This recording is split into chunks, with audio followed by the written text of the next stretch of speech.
नमस्कार साथियों, कैसे हैं आप सभी। स्वागत है आप सभी का। मैं अमित शुक्ला आप सभी के सामने उपस्थित हूं। एमपी पॉलिटी स्पेशल में आज हम जो एक सब सीरीज लेकर आए हैं वो है राज्यपाल से रिलेटेड।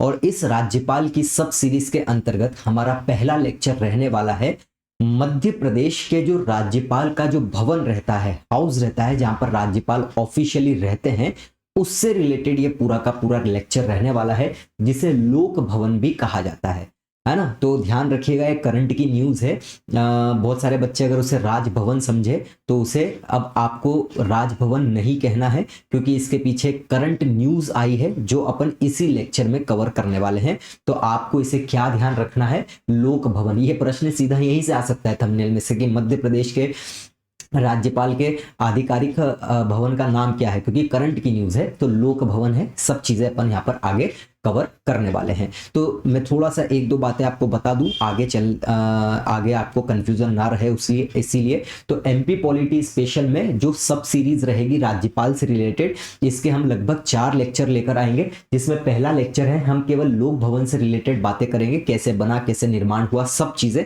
वर्तमान तक का 15 से 20 मिनट का लेक्चर बस रहेगा।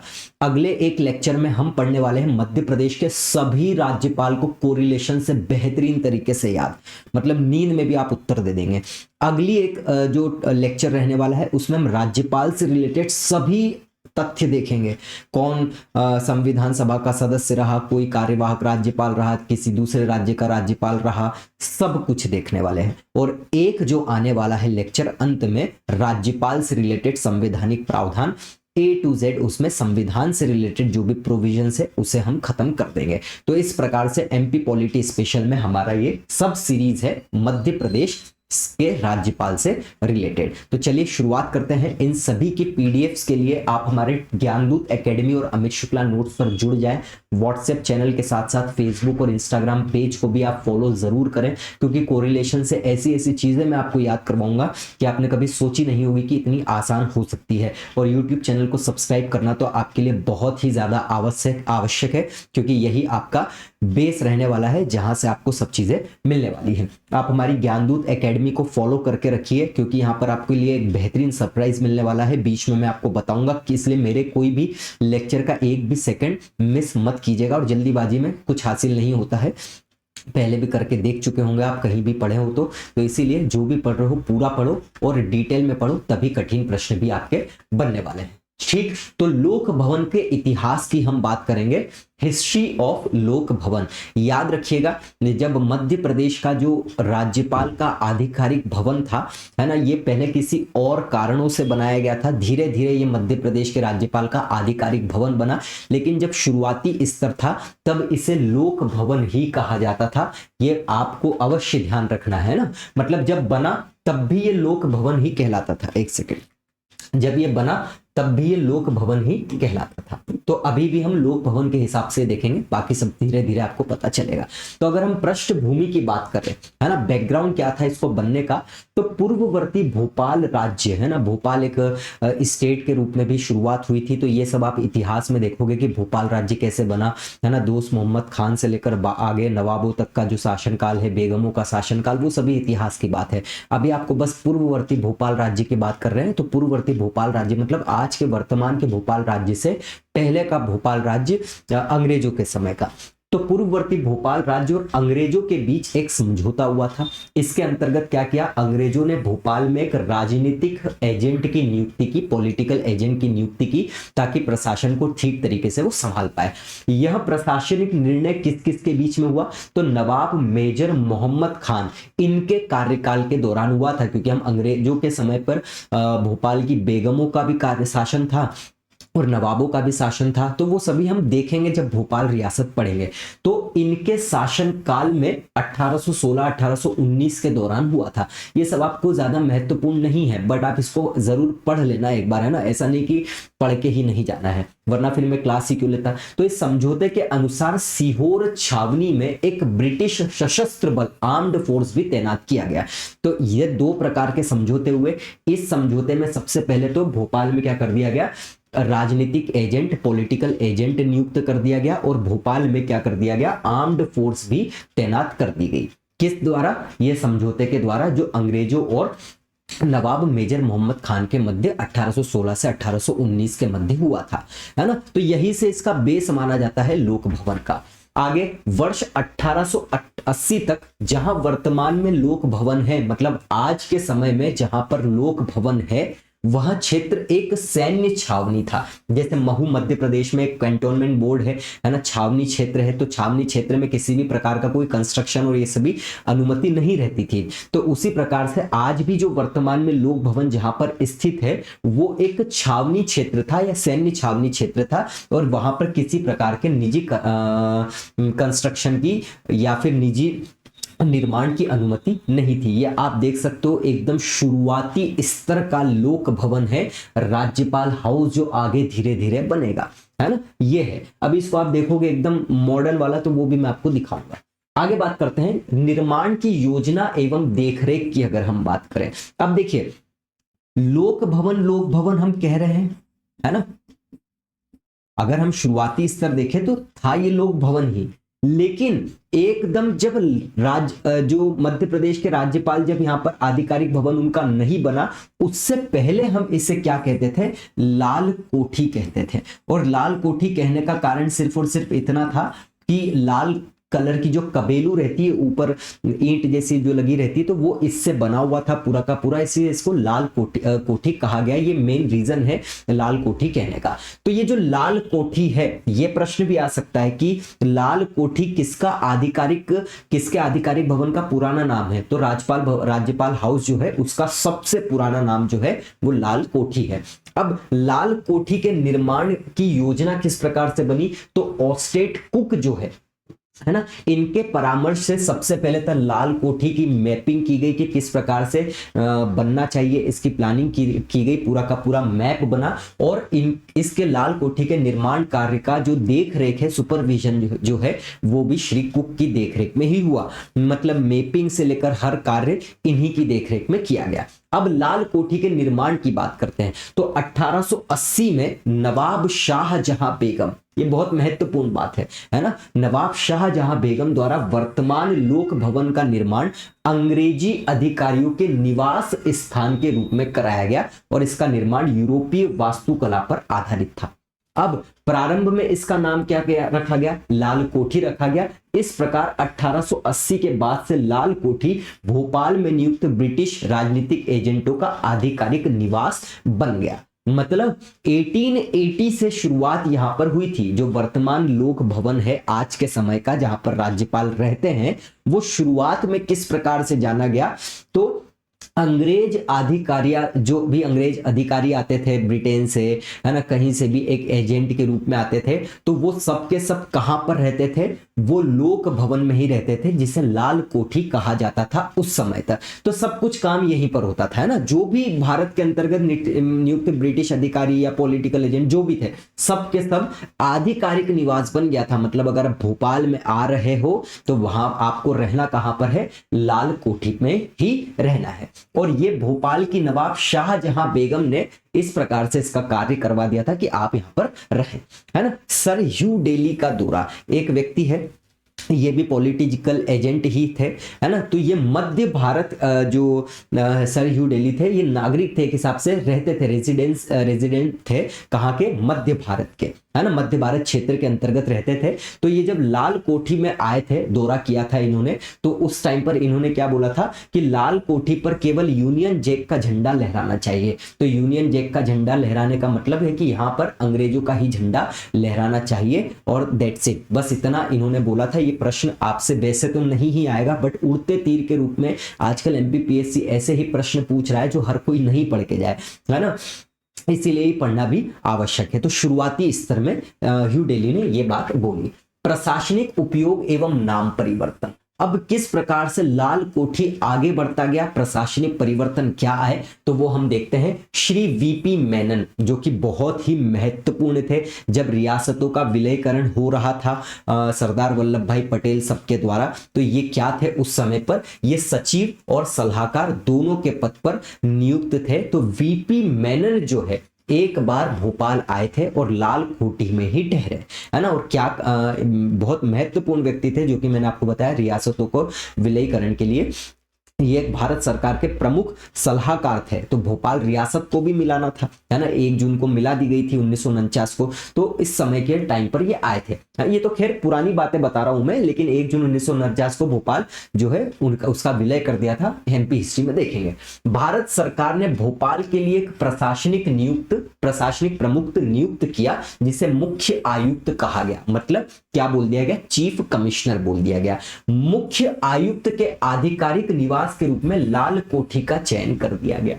मतलब सबसे पहले लाल कोठी बनी, और लाल कोठी में क्या हो रहा था 1880 के समय तक, कि जो भी ब्रिटिश पॉलिटिकल एजेंट आते थे वो उनका आधिकारिक निवास बन गया था। सिंपल सी बात। बाद में भारत सरकार ने क्या किया कि भोपाल में एक मुख्य कमिश्नर नियुक्त कर दिया, और बोल दिया गया कि अब मुख्य कमिश्नर का आधिकारिक निवास स्थान क्या रहेगा? लाल कोठी रहेगा। मतलब अब पॉलिटिकल एजेंट और ये सब नहीं, अब कमिश्नर रहेंगे, जो चीफ कमिश्नर रहेगा उसका यह आधिकारिक निवास बन गया। तो अब लाल कोठी का नाम भी लाल कोठी नहीं रहा, क्या नाम रह गया? आयुक्त भवन या फिर कमिश्नर्स हाउस इसे बोल दिया गया। सीधी सी बात, क्लियर। बात करते हैं हम सितंबर 1956 की। सितंबर 1956 में एक अधिसूचना नोटिफिकेशन जारी किया गया और बोल दिया गया कि आयुक्त भवन अब आयुक्त भवन नहीं कहलाएगा, अब ये क्या कहलाएगा? राजभवन कहलाएगा। और इस प्रकार से लाल कोठी, जिसको हम लोक भवन के नाम से भी जानते थे, है ना, तो लाल कोठी से आयुक्त हाउस बना, कमिश्नर हाउस बना, और कमिश्नर हाउस से सितंबर 1956 में ये क्या बन गया? राजभवन बन गया। याद रखिएगा, सितंबर 1956 में। ठीक। शपथ ग्रहण से संबंधित तथ्य, ये पीवी में एक बार प्रश्न आ चुका है। बहुत अच्छा प्रश्न था उस समय के हिसाब से, हमने तो 2020 में ही इसको कवर कर दिया था। ये प्रश्न आया था कि निम्न में से कौन से राज्यपाल ने विधानसभा में शपथ ली थी या विधानसभा के बाहर शपथ ली थी? इस प्रकार से प्रश्न आए थे। तो एक बहुत अच्छा प्रश्न है। तो आप याद रखिएगा, जो मध्य प्रदेश के प्रथम राज्यपाल है पट्टाभी सीतारमैया, और जो पहले मुख्यमंत्री थे शिव रविशंकर शुक्ल, इन्होंने अपने पद की शपथ कहां ली थी? विधानसभा में ली थी। ये बहुत ही महत्वपूर्ण प्रश्न है कि कौन से राज्यपाल ने अपने पद की शपथ विधानसभा में ली थी, ना कि राजभवन में। क्लियर है बात। और इसी प्रकार से पहले मुख्यमंत्री भी, तो पहले मुख्यमंत्री और पहले राज्यपाल दोनों के दोनों ने अपनी शपथ विधानसभा में ली थी, विधानसभा भवन में ली थी। और उसके बाद के जितने भी मुख्यमंत्री और राज्यपाल रहे हैं, उन्होंने फिर शपथ कहां लेना शुरू कर दी? राजभवन में शुरू कर दी, क्योंकि सितंबर 1956 के बाद इसका नाम राजभवन ही इसीलिए कर दिया गया क्योंकि ये राज्यपाल का क्या बन गया? आधिकारिक भवन बन गया। तो क्या देखा हमने शुरुआत से? अभी बहुत सारी बातें बची है ना। क्या देखा हमने शुरुआत में हमने देखा कि भैया एक समझौता हुआ, समझौता छावनी क्षेत्र बन गया, छावनी क्षेत्र के साथ पॉलिटिकल एजेंट की भी नियुक्ति कर दी गई। 1880 में नवाब शाहजहां बेगम ने बोल दिया कि अब जो भी पॉलिटिकल एजेंट रहेंगे वही रहेंगे यहाँ पर, लाल कोठी नाम है इसका। उसके बाद भारत सरकार ने बोल दिया भैया कि अब लाल कोठी का नाम कमिश्नर हाउस रहेगा, क्योंकि हम कमिश्नर आयुक्त की नियुक्ति कर रहे हैं, चीफ कमिश्नर की नियुक्ति कर रहे हैं, तो वो रहेंगे। फिर सितंबर 1956 में भारत सरकार ने बोल दिया कि नहीं, अब लाल कोठी क्या रहेगा? राजभवन कहलाएगा। 4 लाइन है। तो यहां तक मैंने जितना बोला है ना, इतना सब कुछ करने के बजाय इतना शॉर्ट नोट बनाना है, बस थोड़ी थोड़ी बातें याद रखना है। जैसे इसकी प्लानिंग किसने करी थी, किसकी देखरेख में ये हुआ था, है ना, ये सभी बातें आपको। लेकिन अब जैसे 2 पेज में है तो आप इसको आधे पेज में कंप्लीट कर सकते हैं, क्योंकि इतना तो मैं आपको मानता हूं कि कॉमन सेंस होगा आप में कि कहां से प्रश्न आ सकता है, तो उसके शॉर्ट नोट बनाना है। ये क्लास में रहने का फायदा है, जो कि सीधा नोट्स से पढ़ने वाले बच्चे नहीं समझ पाते हैं, और बहुत अच्छे शॉर्ट नोट्स बनते हैं और बहुत आसानी से सुनकर याद भी हो जाता है। आगे बढ़ते हैं। लोक भवन पचमढ़ी, है ना। लोक भवन एक तो भोपाल में था ही था, लेकिन एक लोक भवन पचमढ़ी में भी स्थापित किया गया था। तो इसके पीछे भी एक बहुत अच्छी कहानी है। अब तो इसे खत्म कर दिया गया, लेकिन ध्यान से सुनना, बहुत अच्छी। क्या बोल रहा है ये कि लोक भवन पचमढ़ी को 1887 में क्या कर दिया गया था? निर्मित कर दिया गया था। लोक भवन पचमढ़ी वाला क्यों करा था? 40 साल पहले की बात करें अगर हम अब से, तो यहां पर मध्य प्रदेश की ग्रीष्मकालीन राजधानी हुआ करती थी पचमढ़ी। क्लियर बात। अब क्या हुआ कि 1967 की गर्मियों में अंतिम बार राजधानी पचमढ़ी स्थानांतरित कर दी गई। इसका मतलब समझिए आप कि ग्रीष्म काल में ये प्रशासनिक राजधानी की हम बात कर रहे हैं, है ना, कि प्रशासनिक राजधानी, ऐसा नहीं कि ठंड के कारण, गर्मी के कारण, ये सब बातें कॉमन सेंस लगाना, कि ग्रीष्म काल में राजधानी पचमढ़ी स्थानांतरित करने का मतलब वहां पर यह है कि वहां से प्रशासनिक कार्य किए जाएंगे। तो वर्ष 1967 की गर्मियों में अंतिम बार ऐसा हुआ था कि राजधानी पचमढ़ी स्थानांतरित कर दी गई। यह अवधि डीपी मिश्रा के कार्यकाल की थी। मतलब डीपी मिश्रा अंतिम राज्यपाल थे जो जिसके समय पर ग्रीष्मकालीन राजधानी स्थानांतरित करी थी। इसके बाद श्री गोविंद नारायण सिंह ने पचमढ़ी को ग्रीष्मकालीन राजधानी बनाने की प्रथा क्या कर दी, समाप्त कर दी। तो ये प्रश्न भी बहुत इंपॉर्टेंट है, आ सकता है कि निम्न में से किसने पचमढ़ी को ग्रीष्मकालीन राजधानी बनाने की प्रथा बंद कर दी, तो वो है गोविंद नारायण सिंह। ये बहुत महत्वपूर्ण बात है। अब ये हम किसकी बात कर रहे हैं, गोविंद नारायण सिंह। तो अपन ने देखा ही है, अपने मुख्यमंत्रियों में देखा है, राज्यपालों में देखा है, तो ये सभी है तो उसी हिसाब से ही कि अपना मंत्री परिषद काम करेगा, मुख्यमंत्री काम करेगा, राज्यपाल करेंगे, तो सभी के मिली जुली यहाँ पर प्रक्रिया होने के बाद इसे बंद कर दिया गया। ग्रीष्मकालीन का दर्जा प्राप्त होने के कारण पचमढ़ी में मुख्यमंत्री, अन्य मंत्रियों के बंगले उपलब्ध है। इसी क्रम में वहां पर लोक भवन भी स्थापित है। तो ये महत्वपूर्ण नहीं है, बस इतनी बात याद रखना कि कब निर्मित किया गया था, तो 1887 में। 1967 में अंतिम बार स्थानांतरित करी थी और फिर किसने बंद कर दिया, तो गोविंद नारायण सिंह के कार्यकाल में इसे बंद कर दिया गया। मध्य प्रदेश के गठन के बाद की स्थिति की बात करें तो जब 1 नवंबर 1956 को मध्य प्रदेश बना, तो ये जो राजभवन है ये मध्य प्रदेश के राज्यपाल का आधिकारिक निवास स्थल बन गया, जिसे हम राजभवन कहते थे या कहते हैं। अभी तक कहते हैं लेकिन अब नहीं कहते हैं। तो दिसंबर 2025 की बात करते हैं हम, है ना, लगभग पिछले महीने की,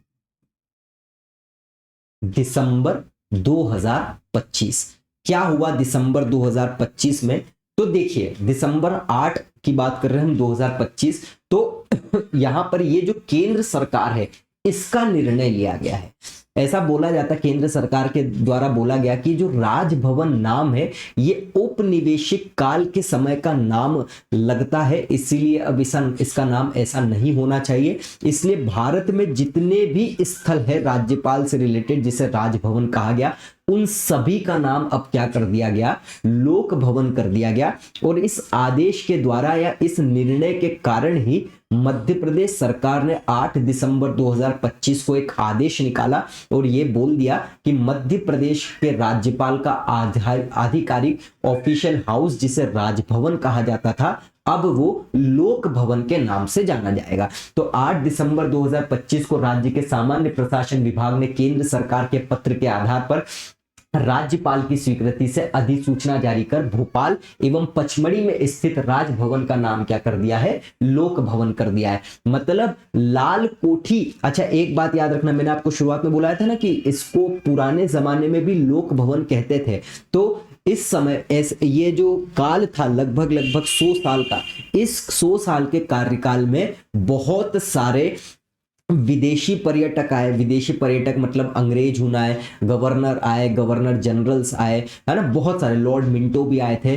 तो उनमें से एक व्यक्ति ने, नाम पता नहीं है, ऑफिशियल वेबसाइट पर लिखा, आप जाके पढ़ लेना, तो उन्होंने उस टाइम पर इसे लोक भवन के नाम कहने की बात कही थी, है ना। अब ये ऑथेंटिक लिखा हुआ है सीधा सीधा, तो हालांकि इतना याद नहीं रखना है बट फिर भी मैं आपको बता रहा हूं। तो लोक भवन इसलिए मैंने आपको शुरुआत में बोला था कि इसे जाना जाता था या कहा गया था एक समय पर लोक भवन। तो लाल कोठी से आयुक्त भवन, आयुक्त भवन से ये राजभवन, और राजभवन से वापस से ये लोक भवन के नाम से जाना गया। तो अब जितने भी राजभवन हैं वो सभी के सभी क्या कहलाएंगे, लोक भवन कहलाएंगे। इसके परिणाम स्वरूप राज्यपाल का आधिकारिक आवास एवं कार्य स्थल अब क्या कहलाएगा, लोक भवन के नाम से जाना जाएगा। क्या कारण है, तो उल्लेखनीय है कि पिछले वर्ष राज्यपालों के राष्ट्रीय सम्मेलन में एक विचार आया, सामने कि राजभवन जैसे नाम जो है ये औपनिवेशिक मानसिकता के लगते हैं, कॉलोनियल माइंडसेट के लगते हैं, तो अब इसलिए इन्हें लोकतांत्रिक भाव देना चाहिए